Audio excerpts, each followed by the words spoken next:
সুপ্রিয় দর্শক আসসালামু আলাইকুম। আশা করছি আপনারা সকলে ভালো আছেন। আমি আপনাদের দোয়া এবং আল্লাহর রহমতে আলহামদুলিল্লাহ ভালো আছি। এবং এই মুহূর্তে আমি এমন একটা জায়গায় আছি, এইখানে আসলে কিন্তু মন অটো ভালো হয়ে যাবে। কেন জানেন? কারণ আমার আশেপাশে আপনারা দেখতেছেন অনেক বড় একটা মাঠ এবং এইখানে এখন চাষ করা হচ্ছে উস্তে। এই কারণেই আপনাদেরকে নিয়ে আসছি উস্তে বা করলা, যেটাই বলেন আপনারা। তো আপনাদেরকে এইখানে আমি নিয়ে আসছি যে কৃষি বিষয়ক বিভিন্ন প্রতিবেদন জানেন যে আপনাদের জন্য আমি নিয়মিত তৈরি করি, কিন্তু এই সমস্ত শাকসবজির ভিডিও আপনাদেরকে বলা যায় একদমই দেইনি আমি। এই কারণে আপনাদেরকে নিয়ে আসছি ভাইদের কিছু কাজকাম আপনাদেরকে দেখাবো যে কিভাবে এইখান থেকে উস্তে চাষ করা হচ্ছে এবং এইখান থেকে উঠিয়ে নিয়ে এগুলো ওনারা পরবর্তীতে বিক্রি করতেছে। তো আসেন আপনাদেরকে দেখায় যে প্রতিদিন এইখানে বিপুল পরিমাণ শাকসবজি কিন্তু এই আঙ্কেলরা চাষ করে। এই পুরো জায়গাটার উপরে কতটুকু জায়গা আছে বলেছে হয়তো 14 বিঘা জায়গা, এর উপরেই কিন্তু এই শাকসবজিগুলো ওনারা চাষ করতেছে। দর্শক বন্ধুরা, যেমনটা আপনাদেরকে আমি দেখাচ্ছি, আমরা কিন্তু বিভিন্ন কৃষক আঙ্কেলরা তাদের প্রতিনিয়ত যে সমস্ত জীবনযুদ্ধ তারা আমাদের জন্য করতেছে, বলা যায় তারা তো আমাদের জন্যই প্রতিনিয়ত কাজ করতেছে। আমাদের জন্যই তো আপনারা পরিশ্রম করেন বলা যায়, অবশ্যই। কারণ আমাদের খাবার যাতে ভালো হোক, ভালো খাবার যাতে আমরা পাই, এই কারণে আপনাদের প্রতিনিয়তই পরিশ্রম। আপনি কি এইখানকার আপনার বলা যায় একজন চাষি নাকি? অবশ্যই, আমার 4 বিঘা করলা আছে। 4 বিঘা করলা আপনার নিজের আছে? জি, যেমন মোহাম্মদ বদরুল আলম, গ্রাম নঙ্গলপুর। আচ্ছা, কতদিন যাবত আপনি এই চাষের সাথে জড়িত আছেন? প্রায় 20-25 বছর। 20-25 বছর চাষে। যদি আমাদের মতো যুবকরা আসতে চায় বর্তমানে, তাদের কি ভবিষ্যৎ হবে এখান থেকে? অবশ্যই অবশ্যই, ইনশাল্লাহ হবে, ইনশাল্লাহ হবে। তো আপনাদের যে বর্তমান তো অবস্থা খুবই খারাপ, মানে যে করলার অবস্থা, মনে করেন যে বাজারে নিয়ে কেউ ফেরত আনতে, বাড়িতে গাড়ি ভাড়া দিয়ে, জনের মজুরি দিয়ে বাজারে নিয়েও ফেরত দিতে হচ্ছে। কিন্তু আপনাদের তো এমন একটা অবস্থা হয়েছে যে আপনারা যে জোনগুলো রাখেন তারা তো আর এগুলো বুঝবে না বা দেখবেও না, নাকি? ওদের তো পারিশ্রমিক দেয়া লাগবে, যেহেতু তারা আপনাদের কাছে দরিদ্র মানুষ, তারা ব্যবসা করতেছে।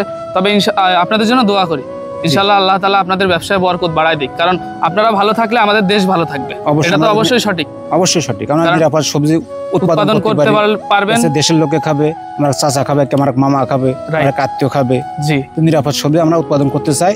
দেশের মঙ্গল, আমাদের সবার জন্য মঙ্গল, দেশ ও জাতির মঙ্গল, দেশ ও জাতির মঙ্গল। কৃষক বাঁচলে কিন্তু দেশ বাঁচবে, এরকম একটা কথা আছে। অবশ্যই আপনাদের জন্য দোয়া করি, আল্লাহ তাআলা আপনাদের ব্যবসায় বরকত বাড়ায় দিক। আমাদের জন্য দোয়া করবেন, অবশ্যই দোয়া। আমরা যে কাজ করতেছি আল্লাহ তাআলা যেন তাতেও বরকত দান। অবশ্যই। তো ভালো থাকবেন আঙ্কেল। আসসালামু আলাইকুম। ওয়ালাইকুম আসসালাম। দর্শক, আঙ্কেলদের মতামত কিন্তু আপনাদেরকে কিন্তু আমি জানাইছি, কারণ কৃষক আঙ্কেলরা তাদের যে অবস্থা বর্তমান, তাদের অবস্থা কিন্তু তেমন ভালো না। কারণ করলার দাম পড়ে গেছে। এরকম এই টাইমে হয় কি যে সবজি থাকুক, সব সবজির দামই কিন্তু এই টাইমে পড়ে যায়, কারণ এখন এমন একটা সিজন চলতেছে। আজকের ওয়েদার ভালো, এই কারণে আপনাদেরকে জন্য ভিডিওগুলো কিন্তু তৈরি করতে পেরেছি। তো দোয়া করবেন এরকম ওয়েদার যেন প্রতিদিন থাকে।